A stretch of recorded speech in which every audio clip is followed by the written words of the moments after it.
everyone, welcome to this video lecture on Bama's Karuku explanation of chapter 1. Bama's Karuku is prescribed for 4 semester BACA BSc English language paper compulsory foundation course in English at Mangalore University. This video is the continuation of the video made on the chapter 1.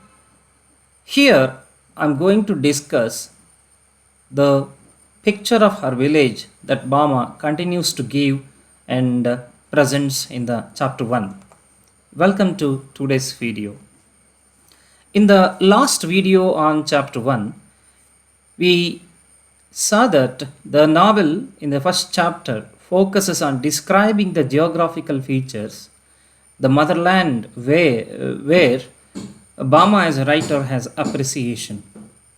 She projects the village, the mountain ranges surrounding the village, the ponds which fill life to the village, the greenery or the nature which surrounds the whole village. While giving all these natural aspects or elements of her village, Bama also tries to focus on her intention or point of view of exposing the prevalence of caste discrimination and such other social problems in the village. So here the attempt continues. You see, in the next part of the chapter 1 that we have here, there is a description of Muniandi shrine.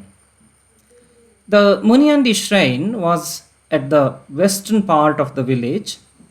It was a place called the Mandavan, that is a pillared structure now actually in ruins and has the Muniyappa Swami shrine.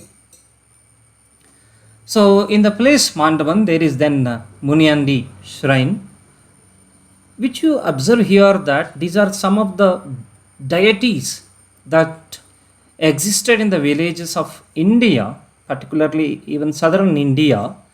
They are the deities of the native people worshipped for ages. They are not just meant for any showing or worshipping just like we do in case of mainstream gods, but also at the same time they became part and parcel of their day-to-day life. People's belief in them had contributed to the way of life, their culture. See, one such example is available here. So, related to Muniandi shrine, we have one interesting incident that Bama recounts here. So, just as usual, as it happens in many religious places, people walk far and go and celebrate festivals once in a year.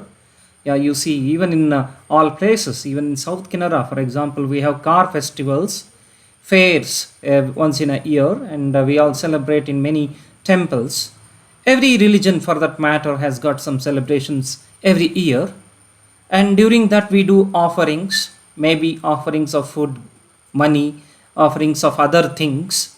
Similarly, people made all these things to the Muniandi shrine, to their god Muniyappa Swami. So there was an incident that Bama recounts here, which is a kind of incident which serves for two purposes in the novel. Let's see what are them after the incident. This incident goes to the story of a person, a thief called Bondan. Bondan was a thief in the North Street. Once he stole the money offerings and the temple bell, burgling the Muniandi shrine. We have heard of thieves even stealing temples. When the theft is made on some ordinary household or some other place, it's probably of one type. When it is done on any religious place where people believe the omnipotent and omnipresence of God, that's a very kind of shaking thing to the belief of people. But we see it contributes to certain other incidents also. You can see here in this part again. From then, Munyandi would walk along the rubbish tip at their street furiously, burning torch in hand. See, people believed that deity Munyandi would walk in the streets in a rubbish tip, a kind of on the toe, right? At their street furiously with anger, burning torch in hand. This was the belief people had after that incident. And the god would also demand the return of stolen things with a warning of burning down the entire street into ashes. This was the belief after the theft, and therefore it was not possible for Bondan to keep away from all these things. He had to return the entire stolen things. When all insisted, he did it. And thereafter, we see the devil stopped coming also. This is the way we see the description of that people's belief in Munyandi is presented through this description of Munyandi shrine. And this leads Bama to give further description of Bondan Mama. She calls him as Bondan Mama. Bondan Mama was a thief. Therefore, his chief means of livelihood was stealing limes, coconuts, and mangoes from landlords' gardens and groves, selling them somewhere in the city center, in the town center, and making money out of that. That was his business. He used to climb coconut palms at midnight sometimes to pluck some coconuts and steal them and make money out of that. But one such incident that people usually talk, that is mentioned here. He climbed a coconut palm once in midnight and he wanted to pluck some coconuts. Suddenly he saw a ghost sliding down. When he was climbing the coconut tree, he saw a ghost coming down, sliding down. He clambered down hastily and dashed off to another grove. See, he clambered down. What clambering means? Climbing down, right? In a hasty movement, climbing down in a fast movement, clambered hurriedly, not in a neat way. That is clambered down hastily, right, in urgence, and dashed off to another grove. He did not escape from, he did not stop, plucking coconuts. Instead, he chose the different grove, different plantation, right? That's how he continued his coconut stealing, even after a threat that he faced that night. So, and in another grove, he was caught by the caretaker once when stealing mangoes. This is another incident he was caught by. See, interesting stories are related to Bondan Mama. It looks like even theft is an art for him, right? He does the stealing with some kind of magical power that you can see. He's presented in such a manner. So when he stole mangoes, he jumped into nearby well. So when he went to steal mangoes, he was caught by the caretaker of that plantation or that grove, and he jumped into nearby well, right? In order to escape from the clutches of that caretaker, he jumped into nearby well, like the man who feared the sun and jumped into the pan of boiling water. Yeah, beautiful image. You can see the way metaphor is used here. Simile is used here. If a man who got feared by the sun, who may jump into the pan of boiling water, what happens? He again feels the same hot and same kind of burning sensation, isn't it? The same thing happens here, that from one trouble to another. ಕನ್ನಡದಲ್ಲಿ ಇದೆ ಅಲ್ವಾ, ನಾವು ನೋಡ್ತೇವೆ, ಅತ್ತ ದರಿ ಇತ್ತ ಪುಲಿ ಎನ್ನುವಂಥ ಒಂದು ಗಾದೆಯನ್ನು ನೀವು ಕೇಳಿರ್ಬೋದು, ರೈಟ್? ಹಾಗೆ ಎರಡೂ ಕಡೆ ತೊಂದರೆ ಇದೆ, ರೈಟ್? ಅವನಿಗೆ ಎರಡರಲ್ಲೂ ಕೂಡ ಒಂದು ತೊಂದರೆಯನ್ನೇ ಚೂಸ್ ಮಾಡೋ ಹಾಗಾಯಿತು ಅಂತ. Finally he jumped into a well. What is that problem in the well? In the well, he saw a cobra with a spreaded hood. You can see a cobra was spreading his hood. It hissed to bite him. It hissed to bite him. See, the word hiss is an onomatopoeia, right? Imitation of the sound and the creation of the word is onomatopoeia, right? That is ಕನ್ನಡದಲ್ಲಿ ಅನುಕರಣೆಯಿಂದ create ಆಗುವ ಪದಗಳನ್ನು ನಾವು ಹಾಗೆ ಕರಿತೇವೆ, ಹೌದಾ? For example, hiss, meow, cat meowing, foxes howling, right? Example, right? And even we have some other, for example, the jingle of the spoons. I think the way it comes from the sound comes from the movement of spoons that is there. So these are the examples, right? Example of way words are created out of even sound. Yeah, here you can see the snake spread his hood and hood and head hissed to bite him. He kept it at bay and came home with his bundle once the watchman left. You see, so he maintained, he was able to kept that in a distance, the snake in a distance, and watched, waited until the caretaker left the place. And once the caretaker left the place, he came home safe with the stolen things. Think of the height of skill that Bondan Mama possessed in, in theft or stealing, right? So we have therefore the story of him. So it's interesting, dear students, just to observe the condition or the explanation of Bondan Mama. What was the reason for stealing? Do you think all the people who go for stealing for without any reason? I think I'm not supporting any thief here, but one has to understand that sometimes certain basic necessities, the social injustice to which people are faced with, exposed to, make them or tempt them to steal. There are many who become thieves in life for that reason also. Is there any trace of that in Bondan Mama? That's a question once we can think of it. Second thing, dear students, here is Bondan Mama's response to the caretaker's arrival. When Bondan Mama saw the caretaker, he jumped into a well. That is not even danger for him than from getting caught by caretaker, because he has to face a lot of probably penalties, punishments for that, isn't it? That's one more thing. I think the caretaker makes me remember G.K. Chesterton, a quote who says, "Thieves do not steal for any reason, but when the owners of properties do not keep them in right place or take care of their properties, it's the thieves who turn up to take care of those things in a very much better way." Isn't it? That's where somewhere Chesterton mentions this. That means in a way you can also see here that entry of a thief is due to our negligence of our things also. Anyhow, let's move ahead. So we have therefore example of Bondan Mama. What is important for you, dear students, here is the example or the account of Bondan Mama is a story within the story brought by Bama to project that the very appearance of that village, the beliefs of the people. It's a kind of describing the flavor of or that quality of that village life. These things are part and parcel of our day-to-day life in village.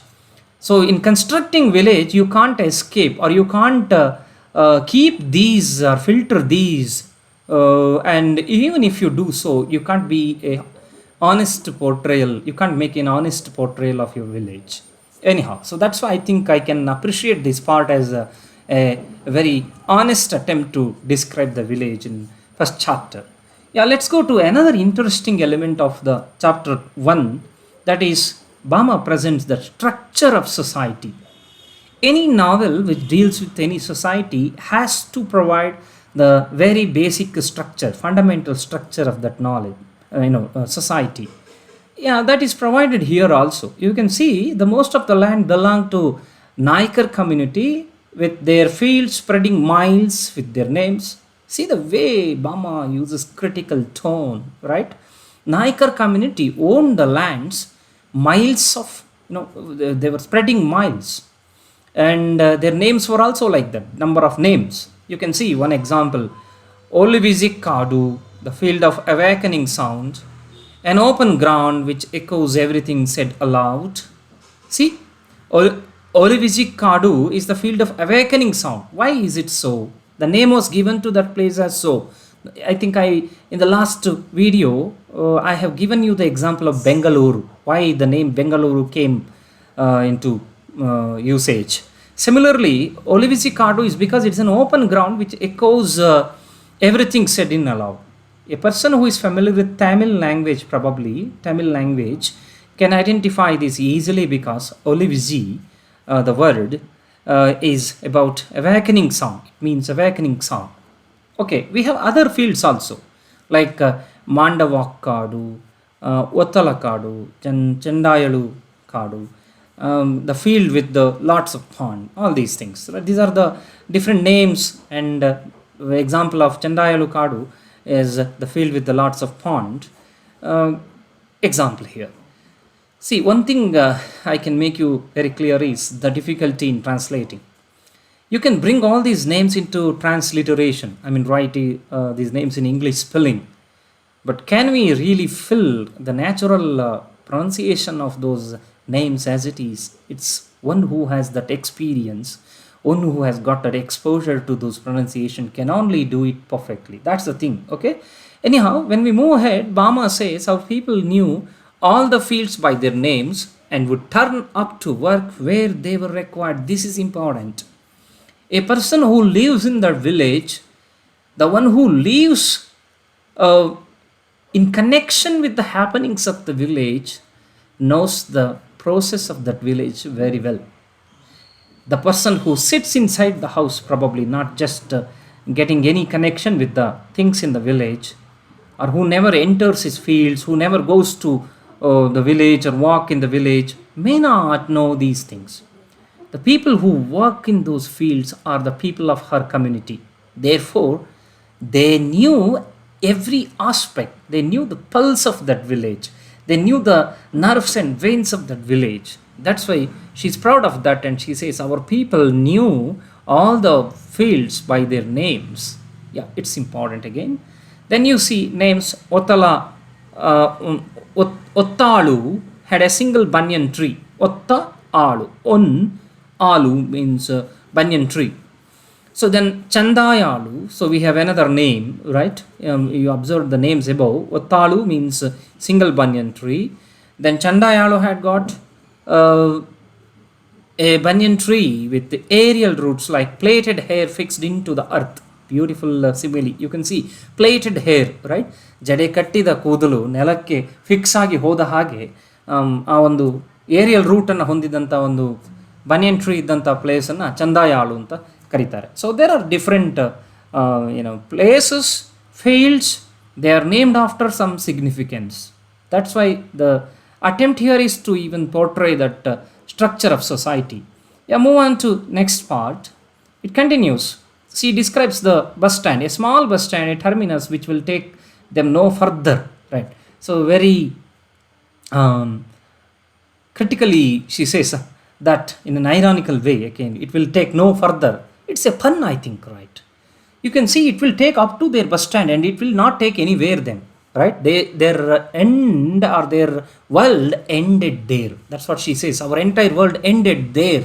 There was no continuity beyond that.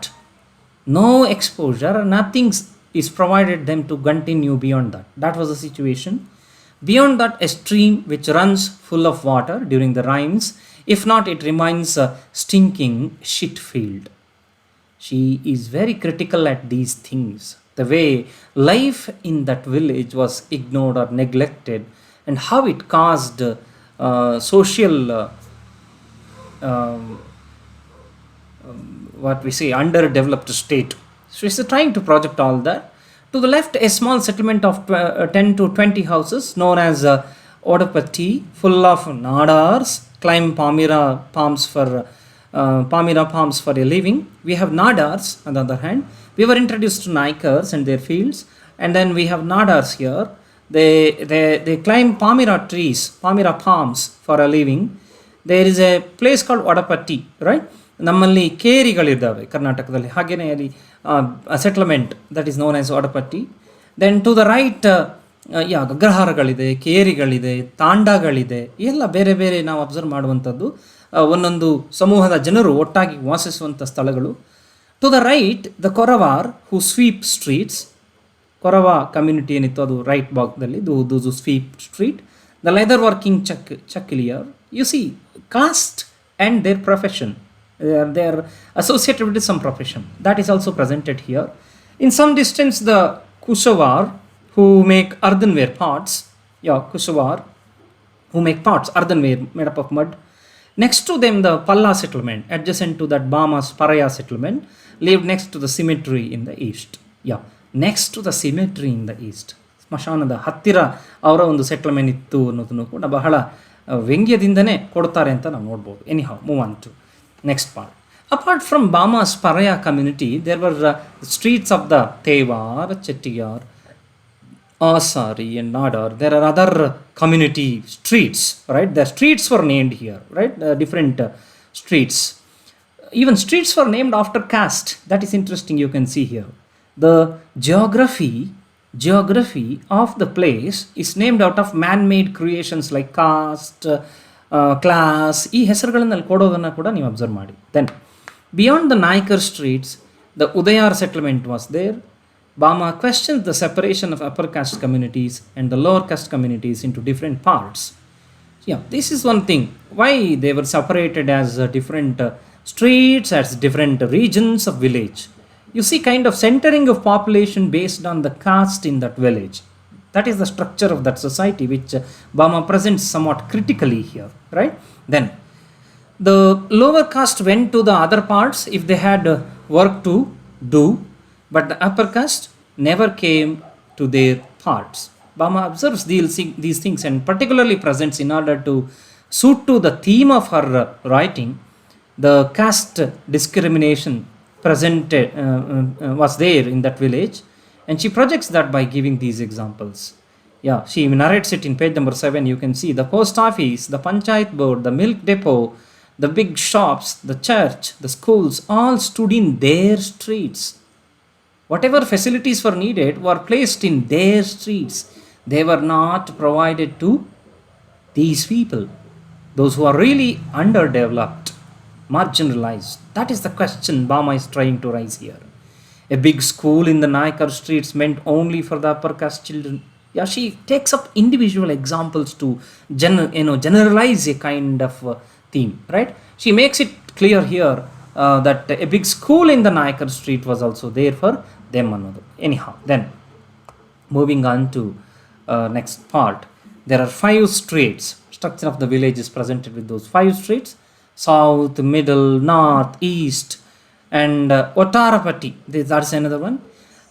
These are the 5 different streets: South Street, Middle Street, North Street, East Street, and Ottarapatti Street, with row upon row houses. There were many houses, cottages with palmyra thatched roofs.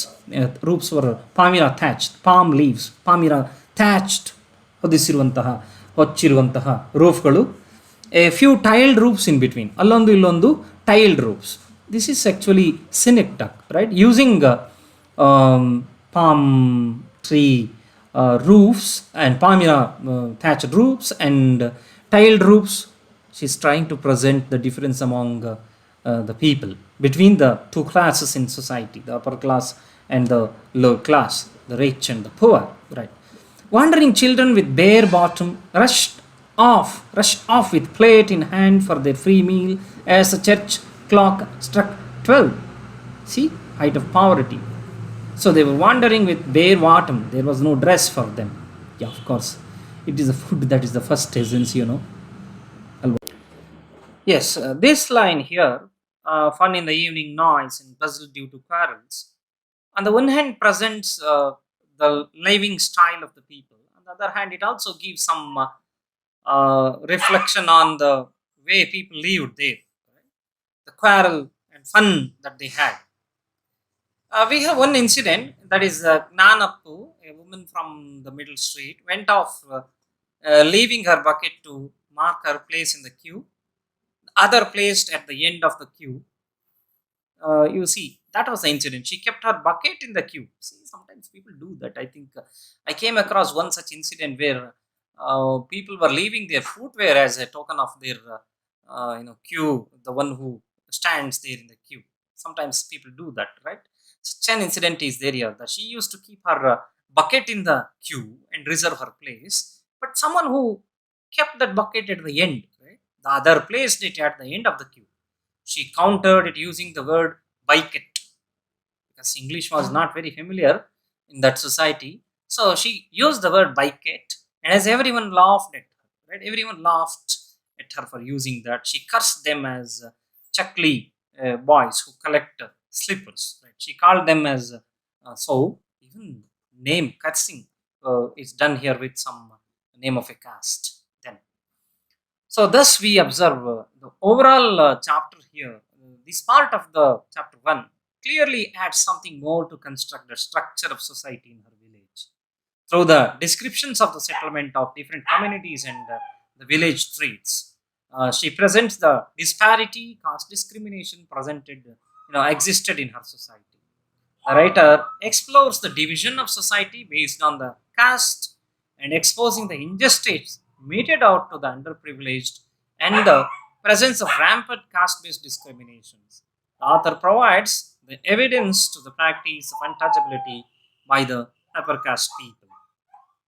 Anyhow, so thank you for watching, and we will discuss the next part of the chapter one in the next video.